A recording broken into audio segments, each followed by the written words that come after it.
श्री राम जी विकारी थे, निर्विकार परमात्मा नहीं थे। निर्विकार परमात्मा कोई और है। प्रमाण दिखाइए आप। जी, आपके समक्ष हम दिखाते हैं श्री वाल्मीकि रामायण से हिंदी टीका सहित भाग 1। ठीक है, जिसके संपादक है श्री खेमराज श्री कृष्णदास प्रकाशन, बंबई से प्रकाशित है ये। इसी के आप आएंगे अरण्य कांड में। ठीक है जी, सर्ग 47। उस समय मरीचि नामक जो राक्षस था वो मृग बन के उनके समक्ष जाता है, तो श्री राम जी उसको पकड़ने के लिए जाते हैं सीता जी के कहने पर। जब वो उनका वध कर देते हैं उसके बाद वो चिल्लाना शुरू कर देता है, तो श्री राम जी को पता चल जाता है कि एक छल था।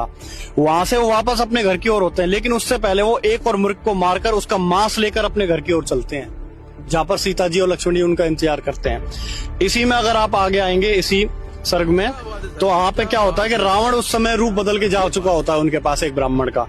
तो रावण को वो खुद आमंत्रित करती हैं कि आप यहाँ रुके शाम तक, क्योंकि मेरे पतिदेव वन में गए हुए हैं, आप कुछ देर विश्राम करें। मेरे स्वामी जो है वो नाना प्रकार के पशुओं का वध करके लेके आएंगे, तब हम आपका आदर सत्कार करेंगे। आप स्वयं पढ़ सकते हैं, हे द्विश्रेष्ठ, एक मुहूर्त भर विश्राम करो। अभी हमारे स्वामी बहुत सारे वनफूल, मूल, रूरू यानी कि हिरन, वरा व गोदा वध करके, स्पष्ट लिखा हुआ है, वध करके बहुत मांस द्रव्य ले यहाँ आते होंगे।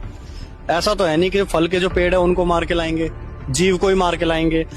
जब वह आवेंगे तब आपका भली भांति से सत्कार होगा, इससे विराजिए। तो यहाँ पे सीता जी स्वयं आमंत्रित कर रही है, क्योंकि वह स्वयं भी मांस भक्षण करते थे, जीव हिंसा भी करते थे, मांस का भी सेवन करते थे। इसी का प्रमाण आपको दूसरी पुस्तक से भी दिखाते हैं। ये है श्री रामचरितमानस, तुलसीदास जी द्वारा रचित। इसके अंदर आप आएंगे बालकांड के अंदर, आप देखेंगे दोहा नंबर 204। बंधु सखा संग ले बुलाई, बन मृग्या नित खेले जाई, पावन मृग मारे जिये जानी, दिन प्रति निपुण दिखावई आनी। श्री रामचंद्र जी भाइयों और इष्ट मित्रों को बुलाकर साथ ले लेते हैं और नित्य वन में जाकर शिकार खेलते हैं। मन में पवित्र समझकर मृगों को मारते हैं और प्रतिदिन लाकर राजा दशरथ को दिखलाते हैं। अब मन में पवित्र सोच के मृग को मारते हैं, क्या उससे पाप नहीं लगेगा? जीव हिंसा नहीं होगी, उसकी तो मृत्यु हो गई ना। उससे आगे आप क्या देखेंगे कि जय मृग राम बाण के मारे, ते तनु तजे सुरलोक सिधारे, अनुज सखा संग भोजन करही, मात पिता आज्ञा अनुसरही।